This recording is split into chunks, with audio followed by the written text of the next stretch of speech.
Hey, gorgeous. Welcome to season 3 of the Hormone P.U.Z.Z.L.E Podcast. I'm your host, Coach Kayla Smith, CEO of the Hormone P.U.Z.Z.L Society, a women's health hub for fertility, hormones, and pregnancy, an integrative, holistic nutritionist, doctor of natural medicine and training, creator of the Hormone P.U.Z.Z.L method, an infertility warrior, 2-time boy mom, and women's health expert. This podcast is for women struggling with infertility, painful periods, terrible PMS, or really just any symptoms of hormone imbalance that they are ready to eliminate for good. Tune in weekly as we interview amazing experts in the field of women's health, breaking down those hormone walls, nerding out on nutrition, and having way too much fun. Whether you're beginning your journey or you've been struggling for years, we're going to finally help you put those pieces of your hormone puzzle back together so that you can get pregnant and eliminate those pesky symptoms for good. Not to mention, stay pregnant, have a healthy super baby, and easy postpartum. Are you ready? This season is packed with even more expert guests, sharing groundbreaking knowledge, giving you that jolt of energy that you so desperately need, sending you lots of virtual hugs, and inspiring you to take your fertility into your own hands and make that baby. Thank you all so much for tuning in and being amazing listeners. So now let's get started on your road to transformation. On today's show, we have Dr. Jenna Hua, an environmental health scientist and dietitian by training. Dr. Jenna is passionate about the environment, public health, and everything food. Dr. Jenna holds a BS in nutrition and an MPH and PhD in environmental health sciences from UC Berkeley and completed her postdoctoral fellowship at Stanford Medicine. Frustrated by the lack of data for how harmful chemicals like BPA, phthalates, and parabens from plastics and everyday products affect our health and clinical outcomes, and the absence of personalized approach to migrate harmful chemical exposures, Dr. Jenna set out on a mission to change these. She founded Million Marker, a health tech startup dedicated to empowering everyone with the data and tools to determine how the products they use, the food they eat, the water they drink, negatively or positively influence their health. Million Marker helps people understand what chemicals are inside of them and then provides simple solutions for quickly reducing harmful chemicals through mail-in test kits, lifestyle audits, and product recommendations and counseling. On today's show, we're talking about one of my favorite topics, environmental toxins, and some of the worst offenders for your health, hormones, and fertility. Now, let's welcome Dr. Jenna to our show. Hey, Dr. Jenna, welcome to the show. Thank you so much, Kayla, for having me. Yes. So I'd love to just dive into things. Tell us a little more about you and what really inspired you to want to work in women's health and focused around environmental toxins and detox. Yeah, I started my career being a dietitian, and then soon after that, I went back to graduate schools to study environmental health because when I was working in a hospital, I felt like my patients were not listening to me. It's really hard to change people's behavior, and in a traditional medical setting, we only had about 15 minutes to consult with patient. But if you think about it, like 15 minutes, that's like, it's just not enough to change someone's behavior. So at the time I thought, if I can go back to school, if we can change our environment when there's no fast food access, when people have just good source, good nutritious food to buy, then I don't have to tell them what to do. Hey, don't eat fast food, and then don't do this and don't do that. So that was my goal, to go back to school to study environmental health.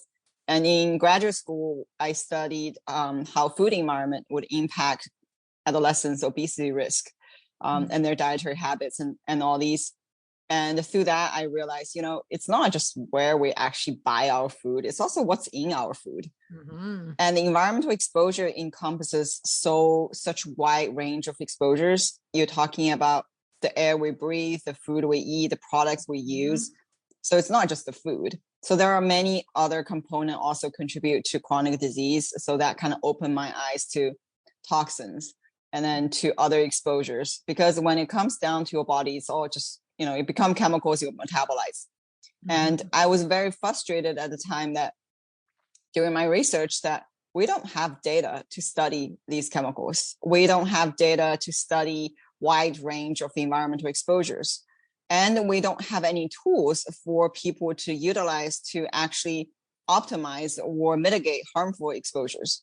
There are good exposures and bad exposures, and we have no personalized tool.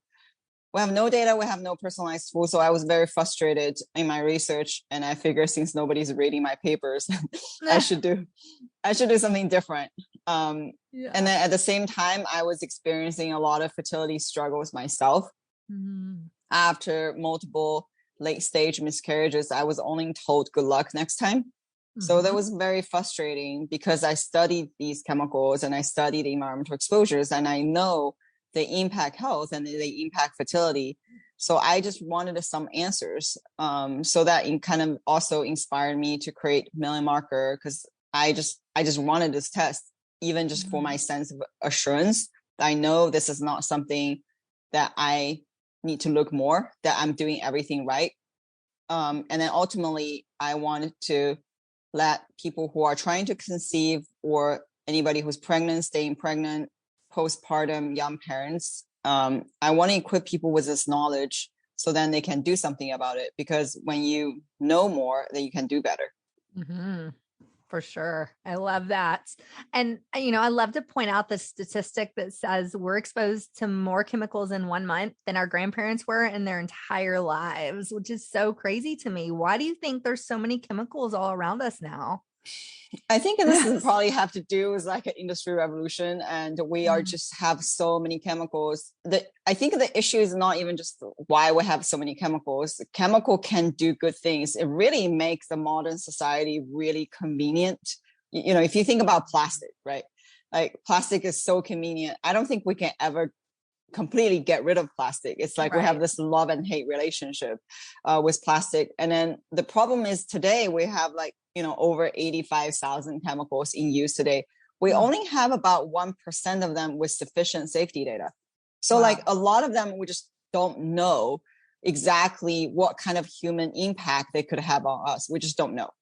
We're just moving it too fast. We don't put in enough resource to actually test and to figure out, okay, before we release a new chemical to the environment or make it into products, we need to test them to see if they have any human impact. But unfortunately, we don't have such a strong policy to make that happen.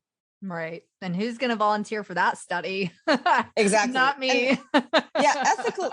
Ethically, it's also, really hard to argue, right? Because you can't do such a study because you can't put a group of people, expose them to harmful chemicals and observe their health impact. You can't really do that. So we also need more, investment in terms of research, coming up with better method to test these things and to predict like what's their potential impact.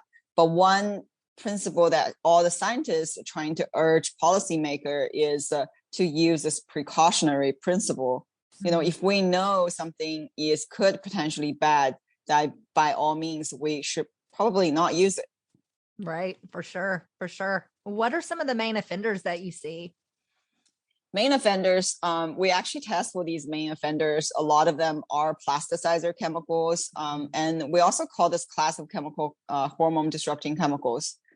I mean, you're an expert on hormones with a hormone puzzle, and we know how important hormone is. And they work in like such tiny amounts. So you never ever want to mess with your hormone.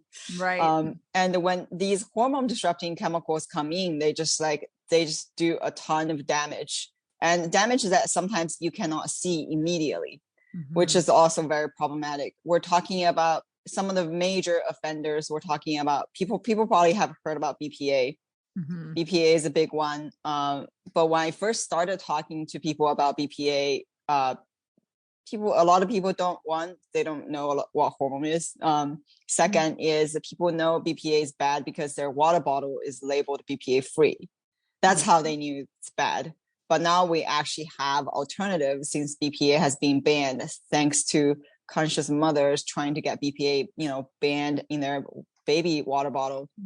While BPA is banned, manufacturers started using BPS, BPF, these alternatives. So that's one.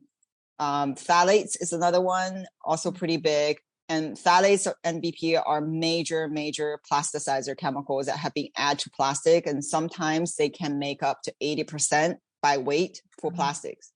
Wow. Besides these two, paraben is another big one. Parabens usually used as preservatives in actually both personal care product, house cleaning product, as well as packaged food. And they're actually labeled very differently. In personal care product, household product, they are labeled as paraben. People can easily recognize them. However, in packaged food, they're labeled as something else. They're labeled as hydroxybenzoic acid. If you're not a chemist, if you have not been trained on this topic, nobody's going to recognize that. Right. Last one is oxybenzone. That's the chemical that kills coral reef. It's also a hormone disrupting chemical. Other ones people might have heard is these PFAS, forever chemical that's in your Teflon pans, nonstick pans. So those are even worse than the previous ones I talked about, because the previous ones, we call them transient chemicals. If you eliminate your sources of exposure, your body will get rid of them. But your body is not so easily get rid of these forever chemicals. They literally live in your body for a long time. Wow. And so what symptoms might we see if these start popping up? Say we've eliminated some of these chemicals, but we're still having symptoms. What would those symptoms be?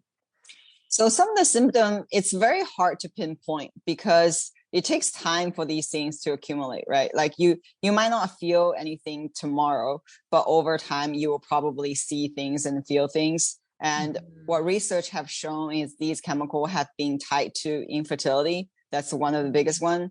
And research have shown that people with higher exposure to these chemicals, they have a higher diabetes risk, higher breast cancer risk. And this fertility issue is also not just in women, right? It's in both men and women. And we have also seen mothers with higher exposure to these chemicals. Their children will have higher risk of autism, ADHD, and even lower IQ. Wow. So how do we start to remove them? It sounds very overwhelming to think we have to get rid of all this stuff in our lives. So how do we do that?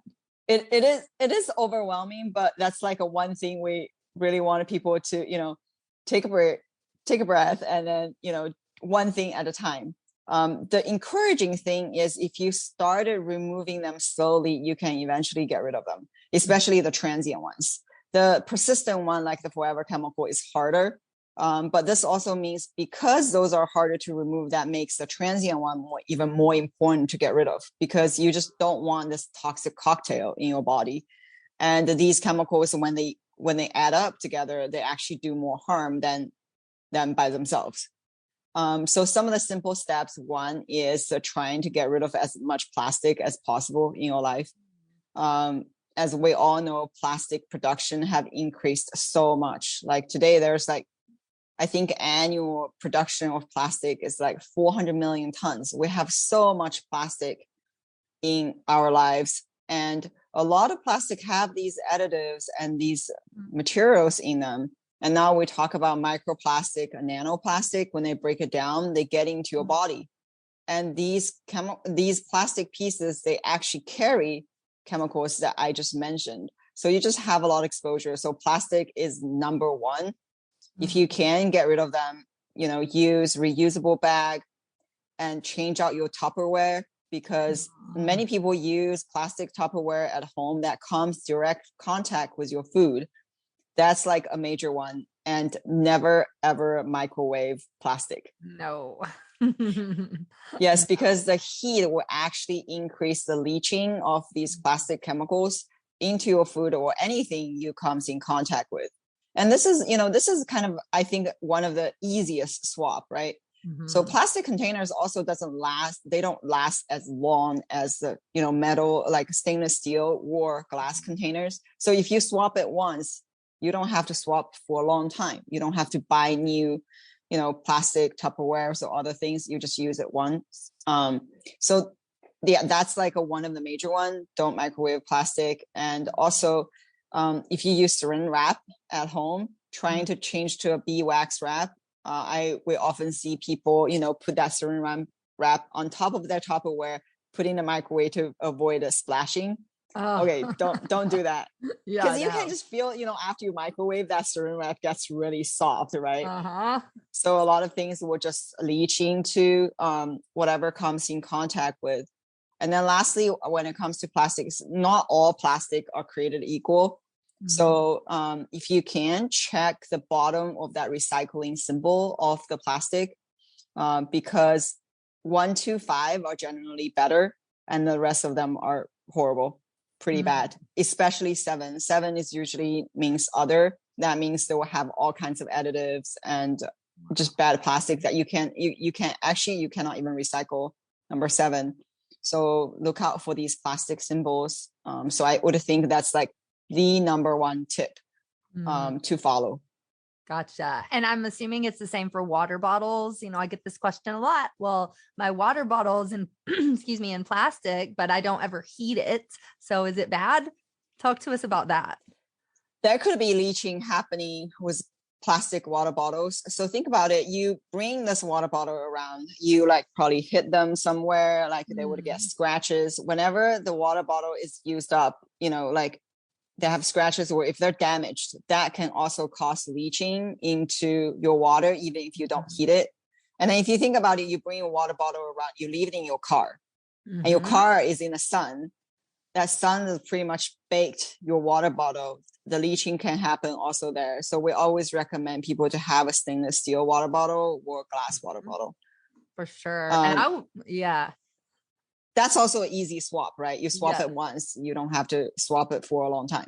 Yep. And I always tell people, you don't know what happened before you got that water bottle. That case of water could be sitting in a warehouse somewhere that's, 100 and 120 degrees or whatever. And then it's already. Exactly. Yeah. Exactly. No, totally.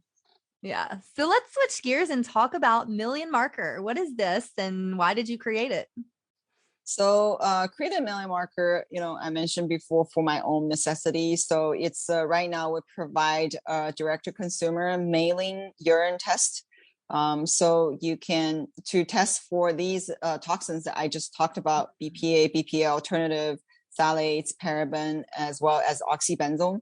Our goal is to reveal what's inside people's bodies so they can do something about it. We don't want to leave you, doom and gloom. We want to actually provide actionable feedback to you, and that's personalized. So we ask people to complete an exposure journal prior to sending us their urine sample. Then we do a really comprehensive lifestyle audit from your food, your utensils, your kitchen, all the way to your household cleaning product, your personal care product.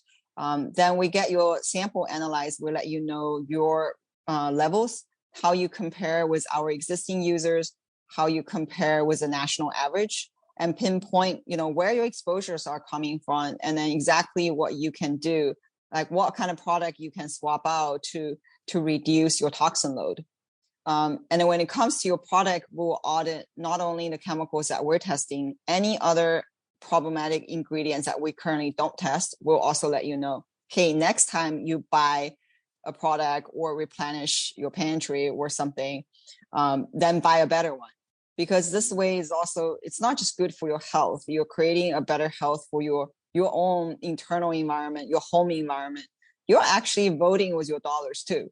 Because a lot of these we call horrible product, many of them are fossil fuel based, petroleum based, plastic based. They're also really bad for the environment. So by purchasing a better product, you are contributing to a sustainable planet. I love that. And so your kit is called Detect and Detox. Is that the kit? And then it's just a simple urine test, a mail-in at home.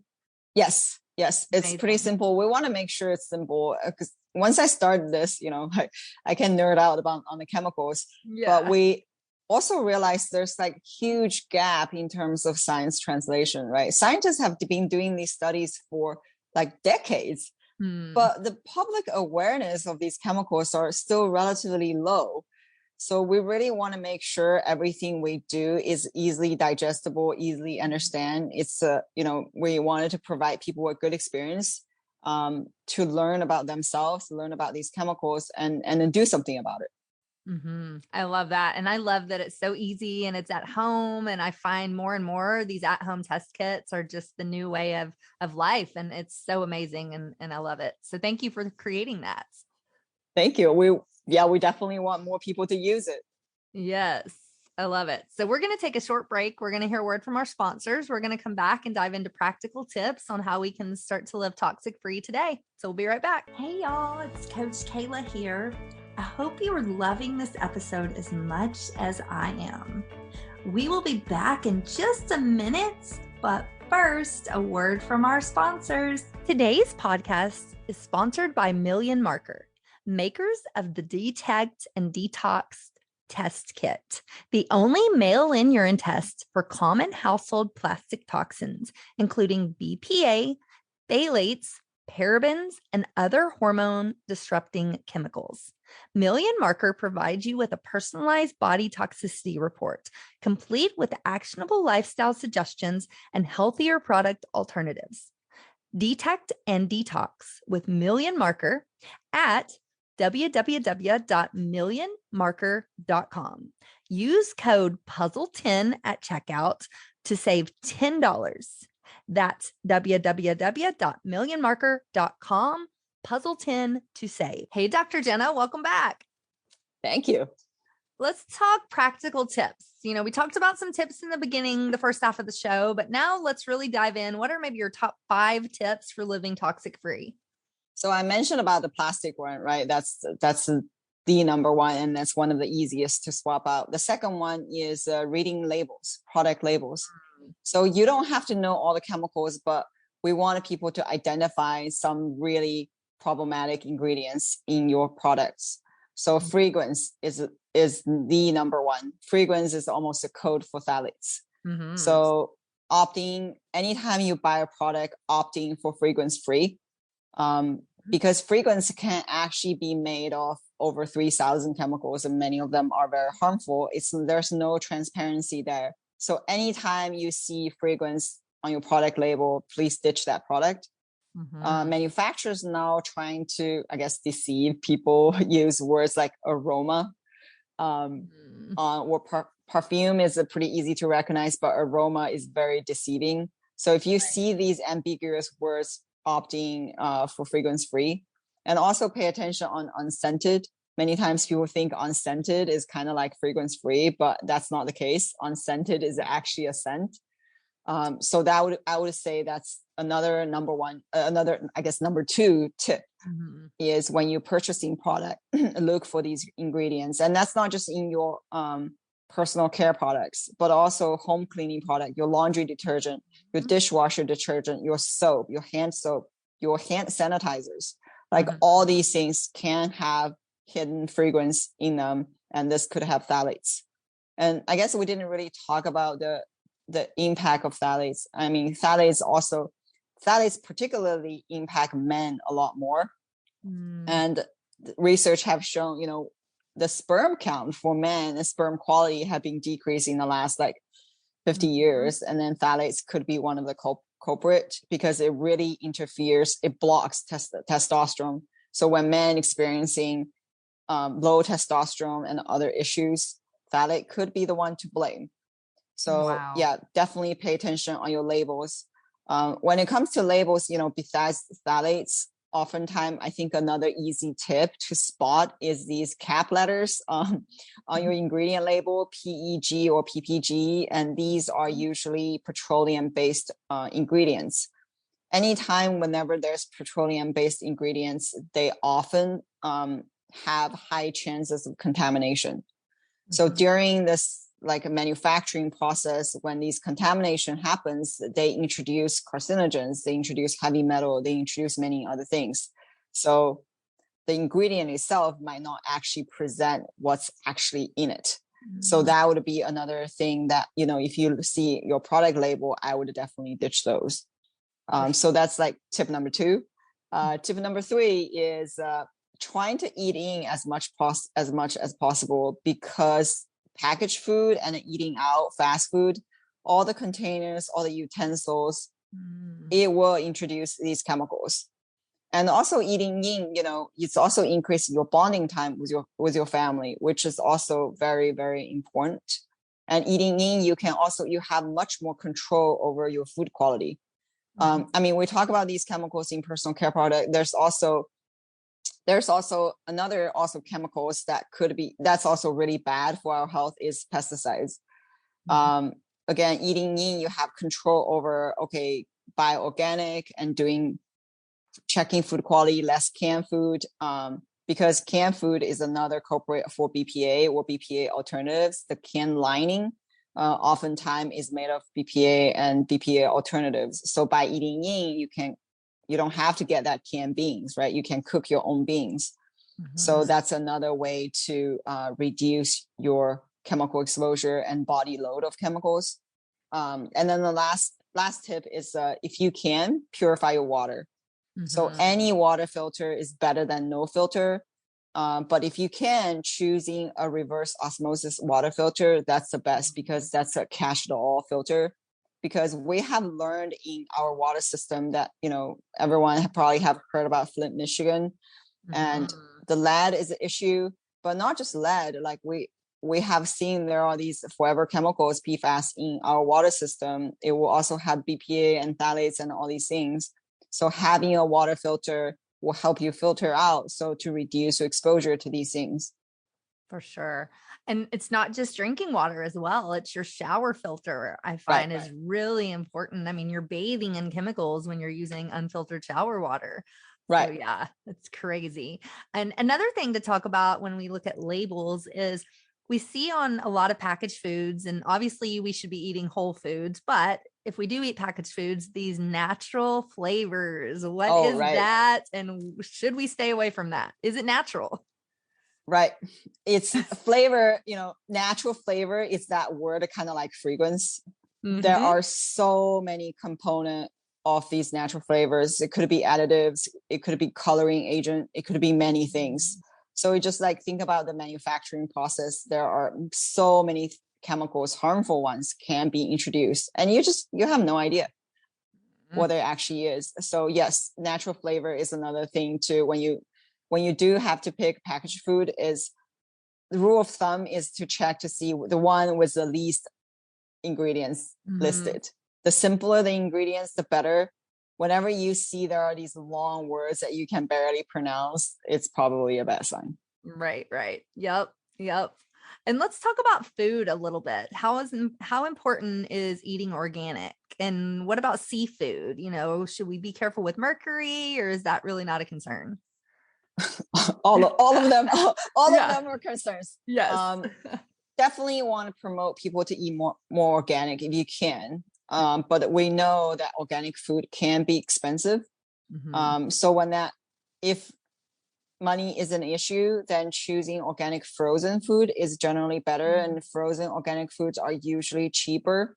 That's still better than conventional farmed food. And if that's also an issue, then a certain fruit and veggie, try to choose organic, particularly like any salad, anything you eat it raw. Green leafies, kale and spinach are the most polluted with pesticides like veggies. So if you eat a lot of kale, if you eat a lot of spinach, these two definitely choose organic over conventional. And the same as like berries. Berries is another one, strawberry, blueberry, raspberry. Those choose organic over, conventional. So these are like the top tip when it comes to, organics is not perfect, but at least they're having way less pesticides than the conventional ones. And also pesticides, there are two classes. One is persistent and one is transient. Again, choosing organic, you would reduce both persistent chemical as well as the transient. And, if you test anybody today, you would still see DDT in their blood. DDT is a pest that has been banned for like decades, but we still see today in people's blood because they're persistent. And then again, this comes to the ideas that if you already have these persistent chemical exposure, then you really want to decrease your other chemical exposure. So I would definitely vouch for choosing organic over inorganic. And then when it comes to seafood, especially for pregnant women, definitely need to worry about seafood. Like higher food chain, like more fatty fish, you have to predatory fish, you need to worry about mercury exposure. It's actually not just mercury. Like there are other like persistent chemical PCBs and dioxins. Those can also concentrated in a lot of these seafood.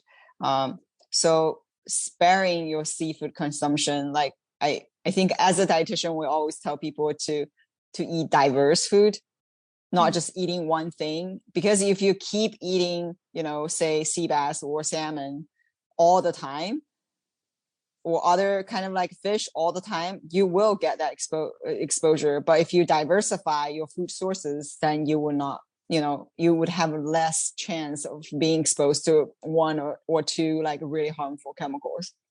Gotcha. So tell us where we can find you. Where can we learn more about this test and purchase it? We're online. People can check us out at www.millionmarker.com. We're also pretty active on social media. Education is another mission for the company, because regardless if you do use our test or not, check out our content, because we want to get the message out there. Because minimally, some of these simple tips you can already practice in your daily life to reduce your toxin load. So I really encourage people to check out our content. We're active on social. We're active on Instagram and Twitter. So you can just search for Million Marker. We oftentimes invite guests like you, like many others, to come on Instagram Live to talk about their practice and how to help people optimize their health and prevent disease. We also do product comparison, because many times it's like some of the really clean products still are pretty expensive, and and they might not perform well for certain people. So we do these product comparisons. If you can't choose, if you don't like a super clean product, maybe the slower, we call it, we kind of like label it as like traffic light, stop, slow, and go. So you can maybe choose the slower category to see if that works for you. So we do these product comparison. We also have a newsletter that we want to let people know the latest research, what we're up to, so people can also sign up for our newsletter. And lastly, we're always happy to answer any questions people have, so people can submit your questions on our website and then we'll get it answered for you. I love that. And we'll have all that in the show notes, so make it really easy for people to find you. Awesome. So as we close, I would love to hear any final thoughts, any words of encouragement or piece of advice you want to leave us with. I want to let people know that, try to learn what's inside of you, understand your body, because I think that's really important. So then you can be your own health advocate, because oftentimes doctor could have missed things and you actually know your body the best. So I think I wanted people to know their body more and be comfortable with their body too. And then lastly is that, it takes work to live a healthy lifestyle, and that's normal. So as long as we take small, simple steps, we'll get there. I love that. Amen. Well, thank you, Dr. Jenna, for being here. It's been so fun having you on the show. Thank you so much for having me. And thank you, ladies, for listening to the Hormone P.U.Z.Z.L.E Podcast. Until next time, bye. Hey, hang on just 1 second before you go. I want to make sure that you are aware of all of the amazing free resources that I have for you on my website at coachkayla.com. From a fertility meal plan, a cycle syncing quick start guide, a holistic healing cookbook, as well as master classes, blog posts by me and some amazing experts in the fields of fertility, hormones, and nutrition. So many wonderful resources that will help you on your journey. And I wish there had been something like this when I was going through my 2 years of infertility, but there just wasn't. And so that's why I decided to create all of this for you. So make sure that you go and check it out and you take advantage of this plethora of support that I have provided for you. And spoiler alerts, these were some of the same tricks and the same foods that I used to get myself pregnant, not once, but twice, even after my doctors said that I couldn't. So I know that these things work. So make sure you take advantage of that. And I cannot wait for you to be my next success story. So thanks, love. See you soon. Thanks for tuning in today to the Hormone P.U.Z.Z.L.E Podcast. Check out the show notes for today's episode at coachkayla.com. If you like what you hear, please subscribe and leave a review. Thanks for hanging out with me, and I'll see you next week.